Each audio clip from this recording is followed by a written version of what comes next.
theory, performance, rhythm, harmony, line and form, acoustics, notation, orchestration, timbre, neurology, and perception. These are the keys to understanding music. Hello, and welcome to Understanding Music. A two-note combination is called a dyad, and if we look at a two-note combination, the distance from the one note to the other note is what we call an interval. In the last video, we looked at how to count intervals, which are counted in scale steps. When we look at a combination of two notes, the interval's name has two parts. The first part is a qualifier, and the second is some type of a number in most cases. The number part comes from how these two notes fit into a scale. And so to count the number part, we start on one of the notes, and we either count in terms of letter names. In this case, we have the notes C and A.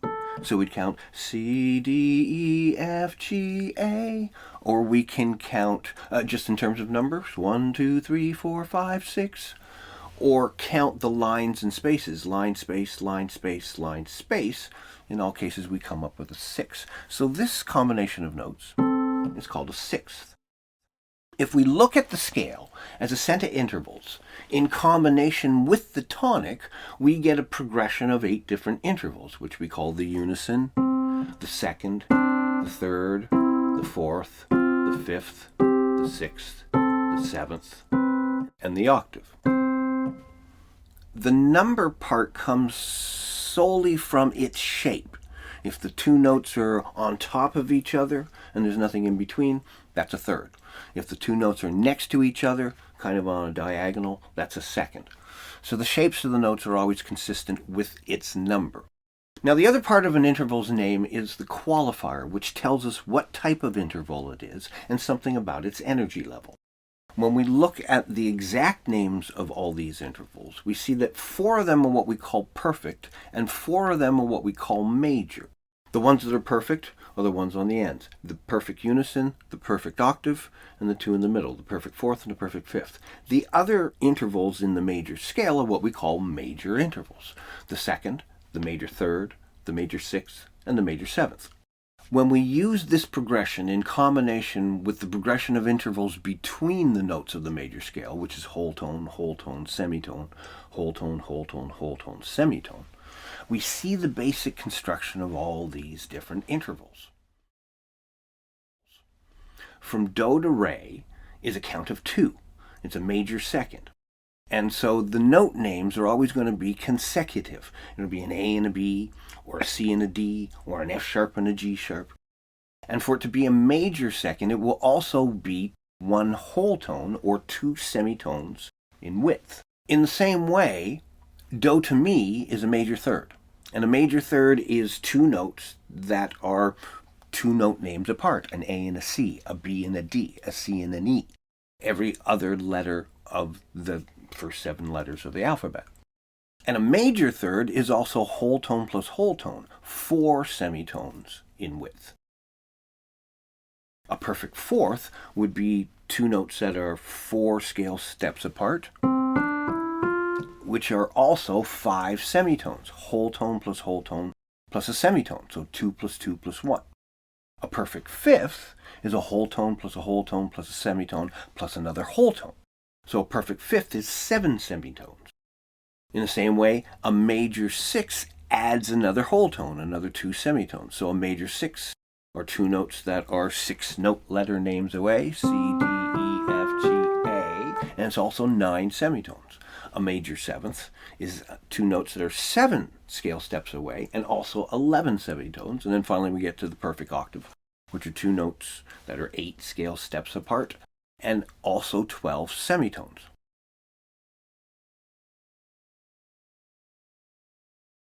Now, one of the reasons the perfect intervals are different from the major intervals is that for each one of the major intervals, it has what is known as a minor counterpart, which is a similar interval but is 1 semitone smaller. In music, when we use the word minor, it always means less than or smaller than in every instance I can think of. less than by one semitone. If we're talking about a triad, then the middle note is down by one semitone. If we're talking about a major or a minor scale, certain notes are down by one semitone. If we're talking about a major or minor interval, it's a similar interval, but it's one semitone smaller. For instance, the notes C and A. That's your major sixth. So if we had a C and an A flat, that is one semitone smaller, but it's still a count of 6. C, D, E, F, G, A flat. And it's still line, space, line, space, line, space. So that's still a sixth. But since it's not 9 semitones and only 8 semitones, instead of calling that a major sixth, we're now going to call it a minor sixth. And each one of the major intervals in the major scale has this minor counterpart. The major second. The minor second is one semitone smaller. The major third. The minor third is one semitone smaller. The major sixth. The minor sixth is one semitone smaller. The major seventh. And the minor seventh is one semitone smaller. The perfect intervals do not have a major or minor counterpart. In terms of their sound, perfect intervals have open sounds. The perfect unison. The perfect octave. The perfect fifth does have some energy and is usually described as strong. And the perfect fourth has a bit of a tension and has a tendency to want to resolve down to a major third. But these intervals, they don't have much tension and they don't particularly sound happy or sad, whereas the major and minor intervals have more complicated sounds. Another way that they are different is I can change intervals that are major in a passage to minor and it still becomes musically viable. If I play something that has some major intervals in it,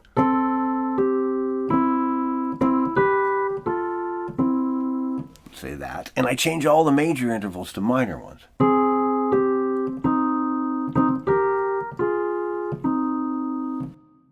it becomes darker. When we take major intervals and we turn them into minor ones in a musical passage, the passage either becomes darker or sadder, but it still musically works and all the notes are still serving the same functions. Whereas if I do a passage and start fooling around with perfect fifths, a rocky thing, and so I'm going to make that top note a semitone smaller, that goes to a very weird and dissonant place, which is not as musical, almost comical, depending on how you use it. Okay, we've looked at 3 of the 5 types of intervals there are, the perfect and the major or minor. There are also 2 other levels of intervalness to talk about, that's not a word, which are called augmented and diminished. Augmented intervals are one semitone higher than either the major or the perfect. And the diminished level is one semitone lower than either the minor or the perfect. So for the perfect intervals, the unison, the fourth, the fifth, and the octave, they have 3 possible versions. What I call the normal version is their perfect version. And then one semitone higher is augmented, and one semitone lower is diminished. With the major and minor intervals, another one of the ways that they are different from the perfect intervals is that they have 4 levels of energy. The major and the minor, and then 2 levels that are somewhat weird. The diminished is one semitone lower than minor, and the augmented, which is one semitone higher than major.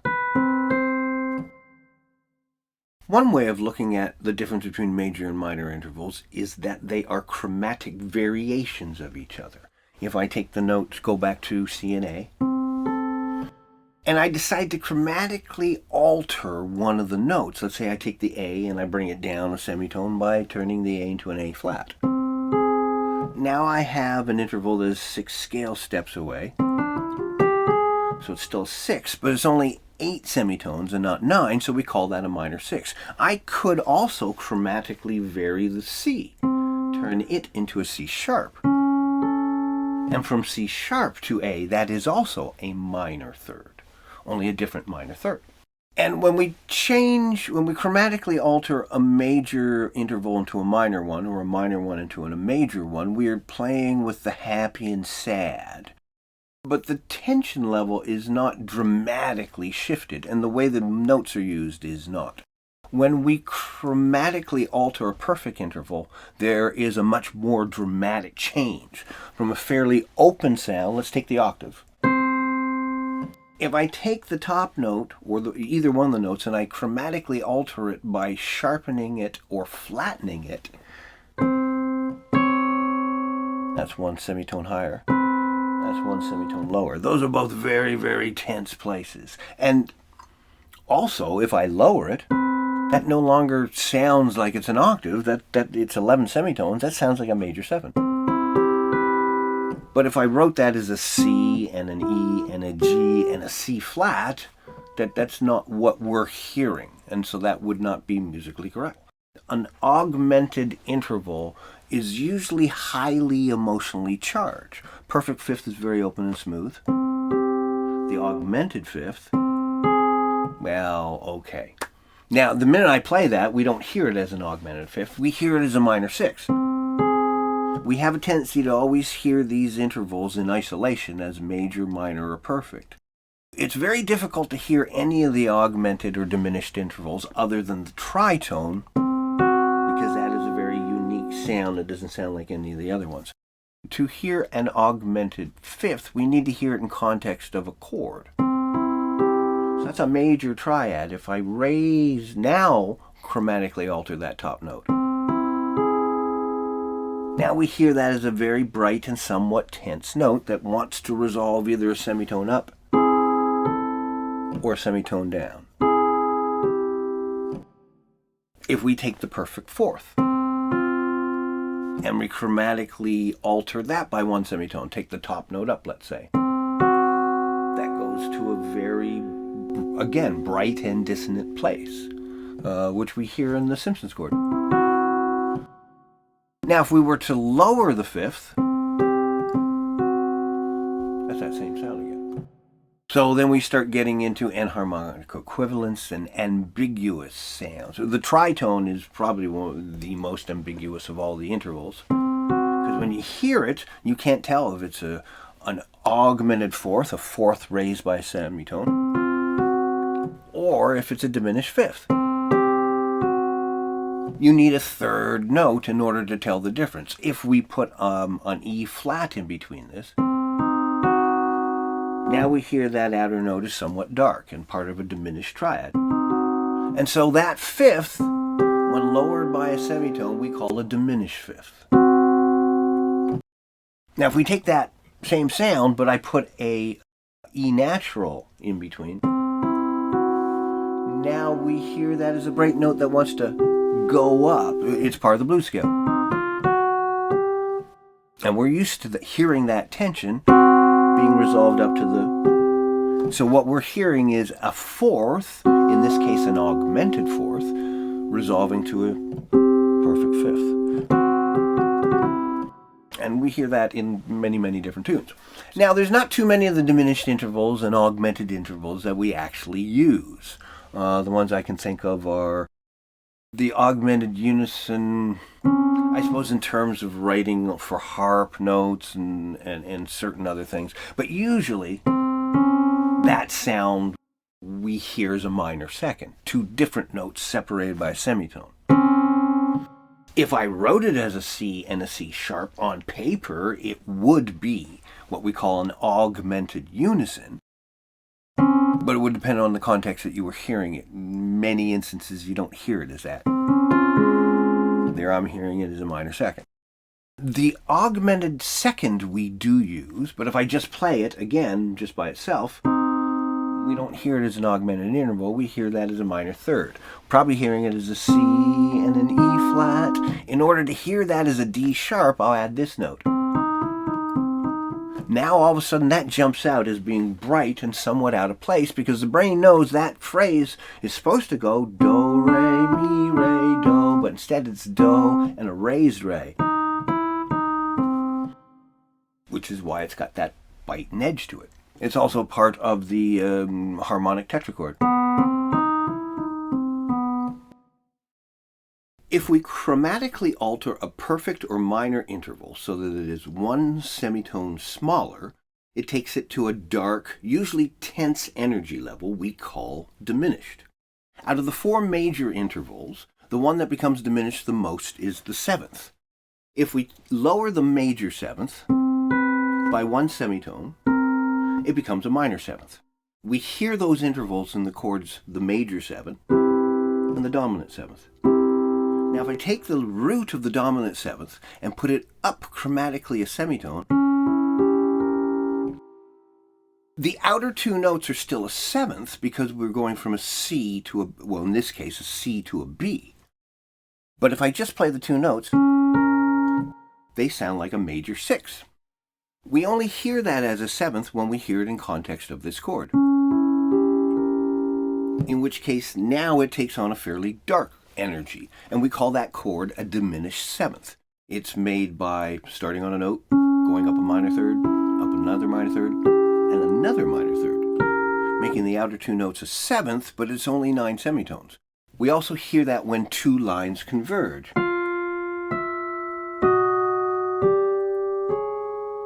And some of those combinations end up making diminished and augmented intervals. We frequently hear those chords in this passage. Major 7, going to a diminished seventh, going to the minor chord. And we hear that in one sharp diminished seventh going to 2. Music is written with notes. A single note is more or less musically meaningless, and the smallest combination we need to convey some kind of emotion is 2. A two-note combination is called a dyad, and the distance in pitch between those two notes is what we call an interval. The interval part of a combination of notes is what gives it its particular feel, and also has something to do with how we use those notes. When we look at all the intervals, they are divided into two different groups, those that are perfect and those that are major and minor. For various reasons, which we will continue to explore, the major and minor and perfect intervals are used more than the other two levels, the augmented and the diminished. In the next video, we're going to look at how these intervals are used differently. And we're going to start to explore what happens when we transpose the notes by an octave and end up with intervals that are larger than an octave, and also something we call an inversion, which is when you have two particular notes and you put them the other way around, which music does a lot. After that, we will start to look at using these intervals in combinations to write melodies and to put together chords. So come back for that. Stay safe. See you soon.